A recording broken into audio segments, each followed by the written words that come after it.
Hey everyone and welcome.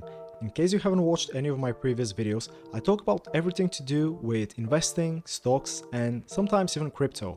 Today I will be talking about my new dividend portfolio for 2023, and the reason for that is I see quite a lot of new people on investing forums, groups and so on asking questions and having issues about starting their first dividend portfolio. So in this video I will take you through the process of it, what is kind of the reasoning and thinking behind it, and how I've actually started my new dividend portfolio in 2023. So if that's something you're interested in, strap yourselves in, grab some popcorn and let's dive in.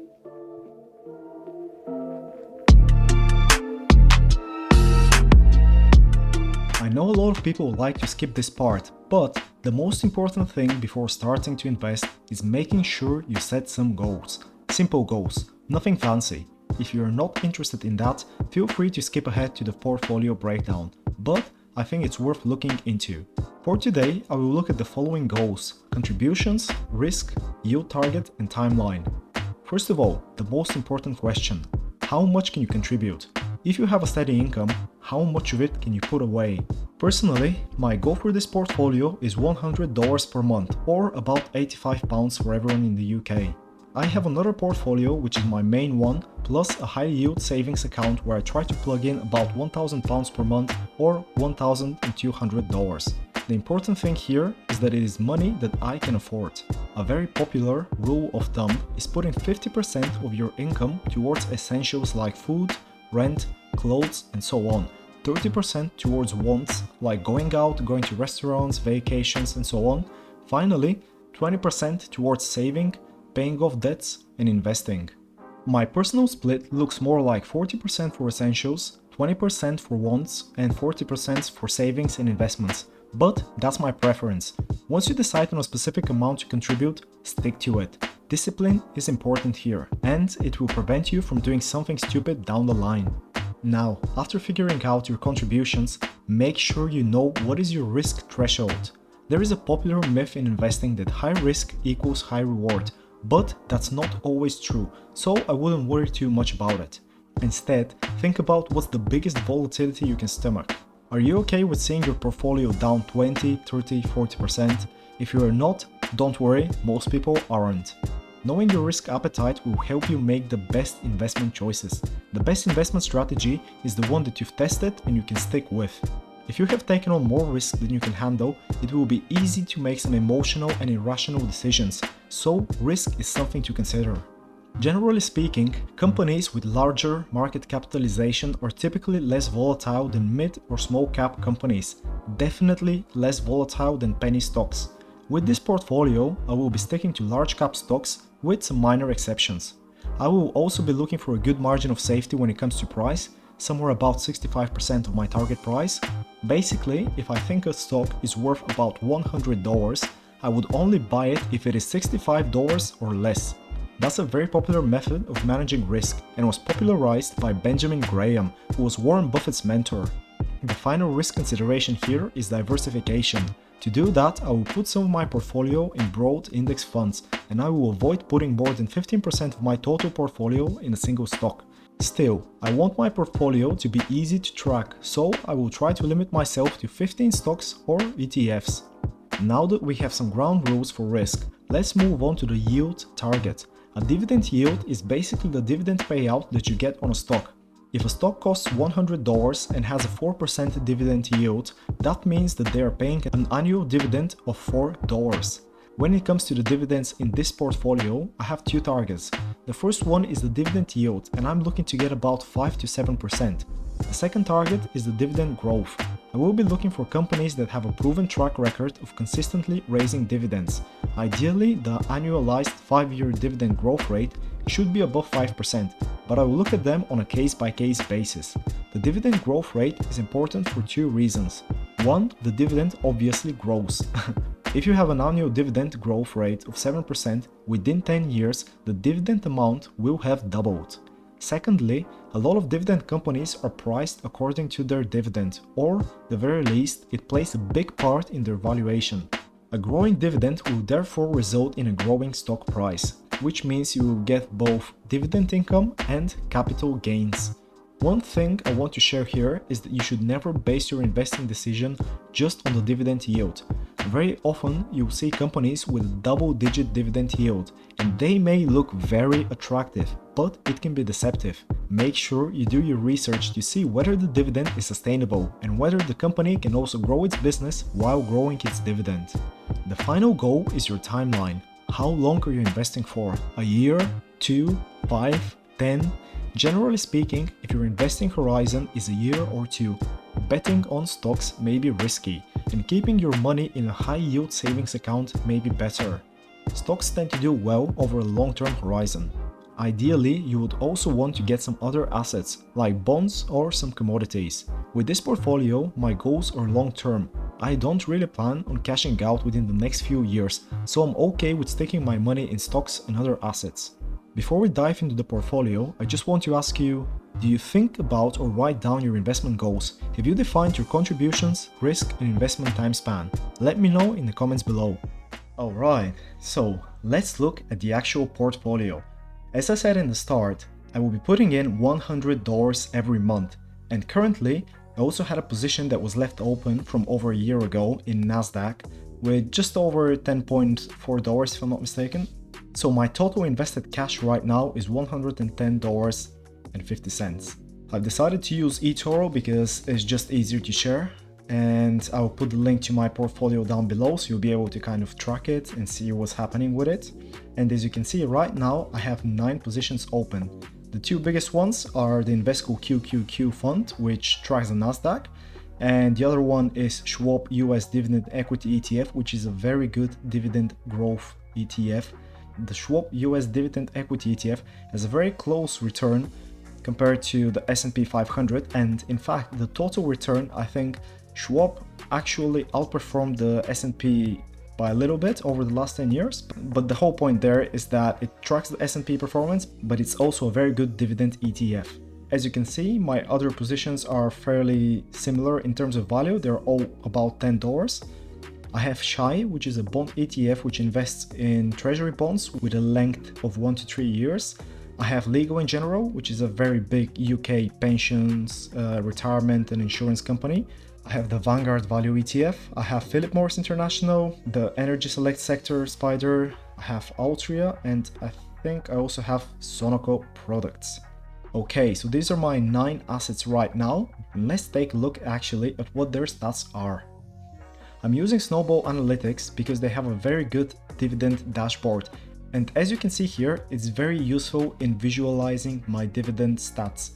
So, as I mentioned, the Schwab US Dividend Equity ETF is a very good dividend ETF, and the reason behind that is the dividend growth rate. As we can see, the average annual dividend growth rate for the last 5 years has been 13.7%, which is very high. And the best thing here is that it's actually very sustainable. The overall dividend yield is okay, it's 3.3%, so it's not low, but it's also not that high either. And as I said, my dividend yield target is 5 to 7%.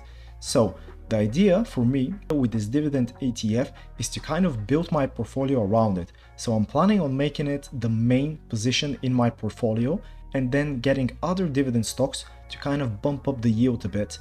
But my main dividend driver will be this dividend equity ETF. And the idea here is that I'll be putting in money every single month, and that will continue to average and compound my position in the ETF. And overall, over time, this will start to become a very big player. So even though right now it's 3.3%, over time, it's likely that the dividend yield on cost will actually go much higher. Obviously, that takes time and that takes patience, but we have all the time in the world. The next position that I have is the Invesco QQQ Trust, which, as I mentioned before, tracks the Nasdaq. And here we can see that the dividend yield is actually very low. It's somewhere around 0.66% right now, and we can see that here. But the dividend growth rate is very high, at 10.4%. So the main reason why I wanted to get involved in the Nasdaq is because right now the Nasdaq is very much discounted, and you can see the current value of the fund here, $281. If I remember correctly, the all-time high price for this trust was about $404. So basically we're getting this at about 30% discount to its all-time high. And and maybe it will go down over the course of this year, but I also think this is a very good long-term position to build. Plus, it will also balance out some of the other investments in my portfolio, because dividend stocks, and especially the ones that I personally am planning to invest in, they tend to be a lot more value oriented, so they're not as fast growing as some of the other stocks which are in the Nasdaq. So having the Nasdaq in my portfolio will hopefully balance it out. The next position here is the XLE, which is the Energy Select Sector Spider Fund, and essentially I think it has about 22 different companies in there, which are basically the energy companies in the S&P 500. And as you can see, the dividend yield here is also quite good, 3.5%. Not great, not terrible. It's actually really good, and we can also see that the dividend growth rate is 8%, which again is very, very decent. The main reason for including this ETF in this portfolio is because I think in 2023, this year, we may see another big jump in energy prices, and that will mean that the energy companies are going to benefit a lot. So that's kind of one of my bets, and I am planning to keep adding to this position over the course of the year. My next position is the Vanguard Value Index Fund ETF. Again, the reason why I invest in this fund is because 2023, I believe, will be a very challenging year for growth stocks. So value stocks, I think, are much better positioned to benefit from the current and incoming economic conditions. So I got the Vanguard Value Index Fund. Obviously, there are other value index funds, but this one I think is one of the best ones. And the reason for that is that it has quite a lot of different holdings. It has 342 different companies, and it's not heavily concentrated in a single one, because the top 10 holdings only make up about 22% of the total fund. Also, it has a very low expense ratio at 0.04%, and it also has a decent yield at 2.44%. Again, that's kind of low, but the dividend growth rate is very good, 7.7%. The next company here is Altria Group, and I actually covered this company in my previous video along with Sonoco Products and Philip Morris International. And Altria has a very, very high dividend yield. In fact, it's the highest dividend yield right now in my portfolio. And it also has a very good dividend growth rate of about 7.7%. The only problem with Altria, and that's something that I've covered in my previous video, is that they have a very high payout ratio, and the company does have a lot of debt. So we can see here that the dividend safety rating is actually about 35, which is low, and you can see it's yellow here, which means that this website believes that Altria may stop raising its dividend soon or even cut it. I personally don't think so, just because the economic outlook for 2023 means that consumer staples companies like Altria will actually perform well, so I'm betting on it. The next ETF I have here is SHY, which I think I mentioned previously, but essentially it invests in treasury bonds with a length of 1 to 3 years. And right now, if we look at the Wall Street Journal bonds and rates, which are here, we can see that the highest yields on bonds right now, and well, technically these are bills. So if it's from 1 month to 1 year, it's a bill. Between 2 and 10 years, it's a note, and then over that, it's a bond. But essentially, it's the same thing. It's debt. It's securitized debt. So the 1 to 3 year treasury notes here, I think, have a very good yield, and that means that if we buy this ETF, we're likely to get a very good payout this year. And I think that the forward dividend rate for this ETF is about 3 to 4%, and probably it will be going up given that the Federal Reserve intends on raising interest rates even further. So that's just a good way to diversify your portfolio right now and also get some more steady income. When it comes to Sonoco, again, I talked about it in my previous video. The company has a very steady dividend yield of about 3.2%, which is okay. Again, not the best, not the worst. It has a decent dividend growth rate, which is actually slightly under my target of 5%, but 4.5% is very close. It's good enough. I know that the company has raised dividends pretty much every year since it started paying its dividends, so that's very good. The dividend is safe, and also they've recently acquired a new company called Bow Metal Pack Holding, and their revenue and earnings are meant to increase. So I'm thinking that this could be a winning bet. And not only is a dividend paying company, but I also think that its price may go up this year a bit. And I think that the price in the worst case scenario will just stay flat. So I don't think we're gonna get a big hit basically on Sonoco. The next company on my list is Lego in general, and they have a very good dividend yield.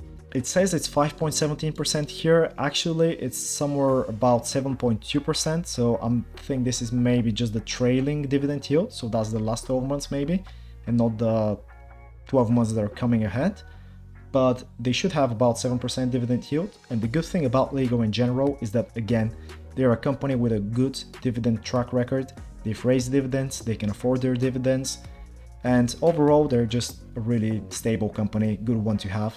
The downside with English companies like Lego in general is that they tend to pay their dividends twice a year. They usually have one main dividend and then one interim dividend, so it's a bit different. All of the other ones here tend to pay quarterly dividends or even monthly, I think, when it comes down to the Treasury Bond ETF here. And finally, we have Philip Morris International, again mentioned in the last video. They have a good dividend yield of 5%. Their dividend growth rate is a bit slow, but again, I can say the same thing that I said about Altria. It's a consumer staples business and it's likely to do well this year. So I think that it's a good bet for 2023. And if we go to the top, we can see that right now, we've already lost a bit, which is awesome to see. I've only been invested for a day and we've already lost a little bit. I think we lost, 0.3% yesterday. Now, I think I have a bit of a loss just because of that old Nasdaq position that I had from a year and a bit ago, but that's fine. If we actually look at the passive income right now, we can see that the dividend yield is about 3.4%, which is a bit under my target. So next month I'll have to push it up a bit. But the good thing is that we can see that the average annual dividend growth in my portfolio is 7.4%. So we can expect that the dividend yield will slowly go up over time if we are patient and if we take our time with investing. Okay, so this was my dividend portfolio. As you can tell, I've only just started it, and building out the dividend portfolio is something that takes time. You don't want to rush into it, you don't want to just dump your money in straight away. It's good to build it out over time.